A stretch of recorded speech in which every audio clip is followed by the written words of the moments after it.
Are you feeling overwhelmed by the demands of work and struggling to balance your mental and physical health? I know a lot of you are because I get calls from my friends on a regular basis venting about the challenges that they're having while working in corporate America. In today's video, I'm sharing 7 simple yet powerful strategies to help you take charge of your well-being while navigating the challenges of corporate life. From setting boundaries and practicing mindfulness to staying active and fueling your body with healthy choices. These tips will empower you to thrive at work and at home. Stick around until the end for a bonus tip that will help you unwind and end your day with peace. Let's get to it. Tip number 1, start your workday with positive affirmations. It is great if you can do that in the morning, in the mirror while getting ready for work. And then you could turn your commute into a positive affirmation university, whether you're listening to positive affirmations or encouraging music or encouraging podcasts. Repeat positive and empowering statements to yourself like, I am capable, I stay calm under pressure, I am competent, I am intelligent, I am brilliant. Repeat these empowering positive affirmations to yourself before you go into work so that you are pumping yourself up and having positive energy before entering work. And it's also to affirm yourself and focus on your strengths that you're bringing into work with you. Because in these stressful environments, you can forget about some of the things that you're good at because you feel like you are always in a defensive mode. I love the quote, call those things that are not as though they are, and they shall be. So regardless of if you believe those affirmations or not, just say those things that you want to bring into your environment. Tip number 2, take a healthy, balanced lunch to work. This tip will keep you from stress snacking. Now, you do want to bring a snack along with your lunch, but you want it to be something healthy. Some nuts, some fruits, things of that nature. You don't want to bring junk food, and then you also want to avoid going to the vending machine at work. You also want to make sure that you stay hydrated because that'll help you feel full during the day as well so that you are not wanting to snack. Tip number 3, set boundaries with your coworkers. Now, this might piss some people off, but you want to do this to protect your peace.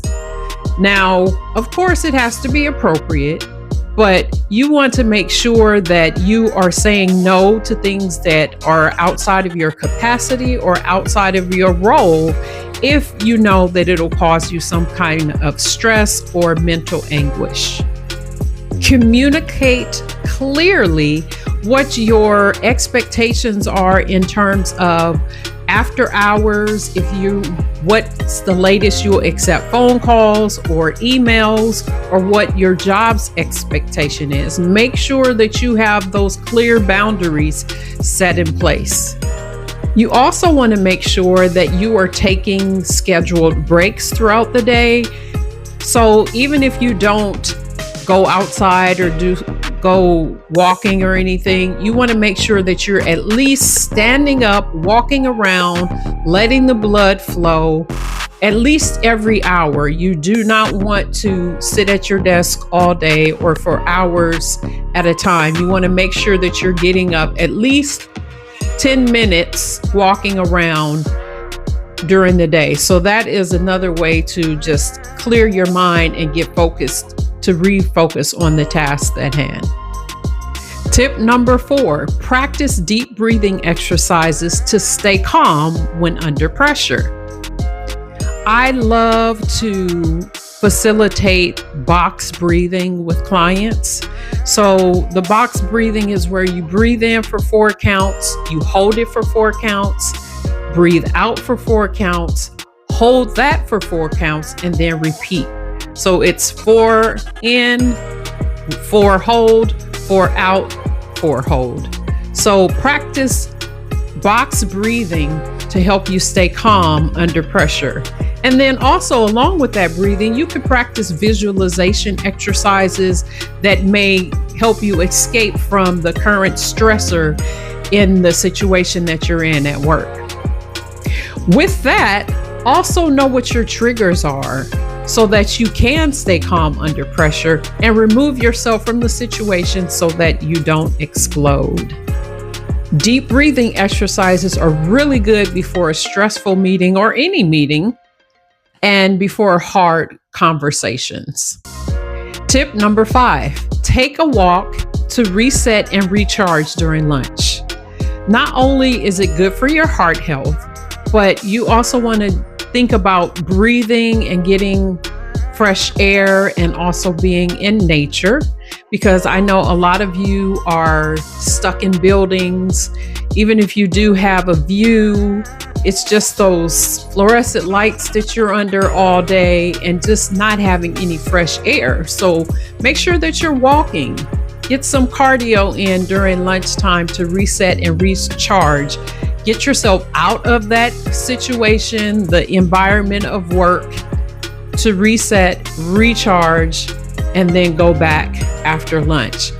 And that's also another time where you can extend your breaks. I've talked about where you're getting up and walking around the office, but during taking a walk during lunch can give you more exercise, especially if you don't have time or you feel like you don't have time to actually exercise after work. Another thing that I would encourage you to do while you are walking during lunch is think of it as a non-screen time activity. So I know you might take your phone with you, but try to spend a little time off of all screens. You're away from your computer, being outside. You're really taking in nature and focus. Be mindful. Focus on your breath. Focus on just your being, how you're feeling, and try not to have screen time during that walk as well. And if you are cool with a coworker, it doesn't hurt to ask somebody to walk with you. And then you want to talk about something outside of work. You want to talk about something that brings you joy and not focus on just taking the work that you are doing or you're going back to with your coworker out into the world, out into nature while you're supposed to be recharging and then going back into that environment. Tip number 6, leave work at work and de-escalate before you spend any time with your family. This is extremely important. And of course, you have to do it based on what your workload is, because I know some people may be on call and things of that nature after work. But when you can, leave work at work, sit in your car for a couple of minutes before you go into the house and decompress before you interact with your family. They should get, not to say that you have to be strong all the time, but they should only know about your day based on you talking about it, not because of the emotion or the stress or whatever that you let off when you get home. On your way home from work, I would encourage you to listen to calming, peaceful jazz or quiet music, not to make you go to sleep, of course. You want to be able to stay up, but just to decompress from the day. I like to listen to jazz music, and it'll also help you avoid the stress of actually being in traffic. So think about that. Just think about some peaceful music that you could listen to on your way home from work. And tip number 7, our bonus tip. One of my favorites is to practice journaling and gratitude. Write down 3 things that you're grateful for before you go to bed, no matter how small it may be. Whatever your progress you made, whatever wins you've made throughout the day, even if you've had a so-called bad day, try to turn that focus around and think about the things that you are grateful for. Write it in a journal so that it can help you to sleep well. When you go to sleep in an attitude of gratitude, you have a much more peaceful night of sleep. So practice gratitude and journaling before you go to sleep to decompress and get rid of the things that happen during the day. I hope those 7 simple yet powerful strategies are helpful for you. I'm speaking from experience because when I worked in corporate America, I would do these things. When it got to the point at any job where I was sitting in the parking lot speaking these affirmations, but I fell out crying, then I knew it was time to leave that job. So I don't want that to happen to you. Speak these affirmations and take these other 7 tips to heart and practice them, and let me know how they help you and which one most resonates with you. Go ahead and comment at the bottom in the comment section. Until next time, this is Coach Flo signing off. Be healthy, be fit, be well. Peace.